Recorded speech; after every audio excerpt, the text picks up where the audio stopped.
જય શ્રી કૃષ્ણ, રાધે રાધે. વિષ્ણુ, આ છે ચૈત્રી ગુલાબ. એટલે આપણે નાથ દ્વારામાં મળે છે, આપને સૌને ખબર હોય તો અમે જ્યારે જઈએ છીએ ત્યાંથી અમે પધરાઈ આવીએ છીએ. તો એટલે લઈ આવીને પછી અમે છે ને ફ્રીજમાં એને રાખીએ, તો જેનાથી શું છે એનો રંગ બદલાય નહીં. તો આ સૂકો છે તો મેં શું કર્યો હતો, અડધો કપ ગુલાબ લઈ લીધો, કપના માપથી લીધેલો, અને એને દૂધમાં પલાળી દીધું હતું, જેથી થોડુંક નરમ પડી જાય, પૂજા પડી જાય. હવે મેં અડધો કપ ગુલાબના જે પાંદડા હતા, પાંદડીઓ લીધેલી, તેમાં જેટલું ડૂબે એટલું દૂધ કર્યું હતું, અને ઉપરથી ફરી મેં અડધો કપ જેટલું દૂધ કરી દીધું છે, મેં પધરાવી દીધું છે. તો અને સાથે મલાઈવાળું દૂધ છે. તો હવે આ થોડું ઘટ થાય તો આપણે ગુલાબનું જે માનભોગ કરી રહ્યા છે તેમાં થોડુંક ગુલાબનું પ્રમાણ વધારે હોય તો સુંદર લાગે. અને સાથે કાજુ બદામ પિસ્તાનો ભૂકો છે, એ મેં અહીંયા ખાલી લીધું છે 1/3 કપ જ. તો એ બી સાથે પધરાવી દઈએ, જેથી સુંદર એ બી અંદર ચડી જાય, એટલે એ બી પાકી જાય. તો ઘણા ટાઈમથી વૈષ્ણવની કમેન્ટ આવી રહી હતી, થોડોક સમય નહોતો મળતો, તો એના માટે ખાસ કરીને એ વૈષ્ણવ માટે કે ભાઈ ગુલાબનો શીરો કેવી રીતે માનભોગ કહીએ આપણે, કેવી રીતે સેટ કરાય. તો અહીંયા મેં છે ને અડધો કપ સાકર લીધી છે. ખાંડનું પ્રમાણ થોડુંક વધારે મેં લીધું છે, કારણ કે ગુલાબ છે ને સેજ કડવાશ પડતું કંઈક લાગે તો એમાં થોડુંક ખાંડ વધારે કરીએ. તો હવે આમ મિશ્રણ હવે જો મલાઈવાળું દૂધ મેં અહીંયા કર્યું હતું, પણ એમાં સાથે હજી આપણે ઘી સાથે પધરાવી દઈએ. તો 2 ચમચી ઘીનો ઉપયોગ કરી રહી છું. તો 2 ચમચી ઉપરથી ઘી પધરાવીને હવે એને આપણે આ મિશ્રણ ઘટ થાય ત્યાં સુધી આપણે એને ચલાવીએ. તો હવે માનભોગ કરી રહ્યા છે, તો માનભોગ જો કરી રહ્યા છે તો આપણે એકદમ લોયું છોડે ત્યાં સુધી એને નથી ચલાવવાનું. તો ગુલાબની કતલી બી ખૂબ સુંદર થાય છે, એનો વિડીયો બી આપ સાથે હું શેર કરીશ. બંનેની પ્રોસેસ સેમ જ છે, પણ એ કેવી રીતે કરાય એ હું આપ સાથે ચોક્કસથી શેર કરીશ.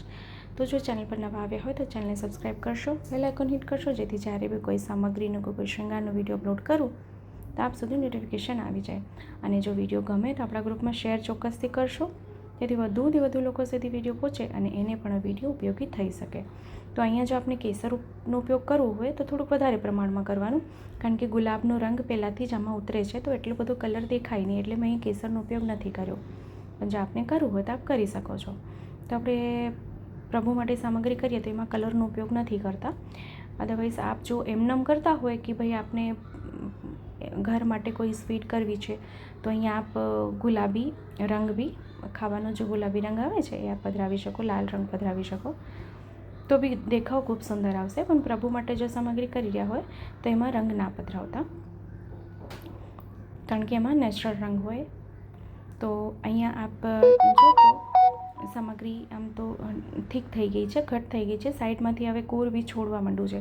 અને હા, ગેસની આંચ છે ને ધીમે જ રાખવાની છે, એ એક ધ્યાન રાખવું, કારણ કે જો ગેસની આંચ ફાસ્ટ હશે, વધારે હશે, તો નીચેથી સામગ્રી દાઝવાની બીક રહેશે.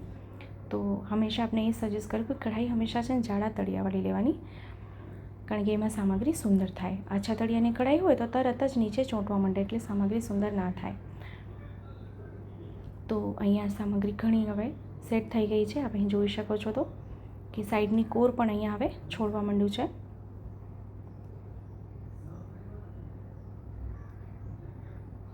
તો હવે અહીંયા આપણે ગેસની આંચને બંધ કરી દઈએ અને સામગ્રીને ઠંડી કરવા દઈએ. સામગ્રી ઠંડી થાય પછી આપણે પાત્રમાં સાજી લઈએ. તો એ સામગ્રી ખૂબ એકદમ સુંદર ઠંડી થઈ ગઈ છે. હવે આપણે એને પાત્રમાં સાજી લઈએ. જો આપણે અહીંયા કાજુ બદામ પિસ્તાની કતરણ કરવી હોય ને તો બી આપ પધરાવી શકો છો. મેં નથી કર્યું, કારણ કે આપણે ગુલાબનો માનભોગ કર્યો છે ખૂબ સુંદર રીતે, તો એની પોતાનું જે એક રંગ અને એક સુંદર સ્વરૂપ હોય છે, તો એટલે એમાં બીજું કાંઈ નથી વધુ મેં પધરાવ્યું. તો અને ગુલાબની આ પાંદડી જે છે ઉપર રાખી છે, એનાથી એને સજાવટ કરી દઈએ. તો ખૂબ સુંદર અને સરસ અને સરળ રીતે ગુલાબનો માનભોગ સિદ્ધ થઈ ગયો છે. આપી આ સામગ્રી સિદ્ધ કરજો, શ્રી પ્રભુને ધરાવજો અને કમેન્ટ કરીને જણાવજો વિડીયો કેવો લાગ્યો છે. ફરીથી મળશું નવા વિડીયોની સાથે. ત્યાં સુધી આપ સૌને મારા જય શ્રી કૃષ્ણ.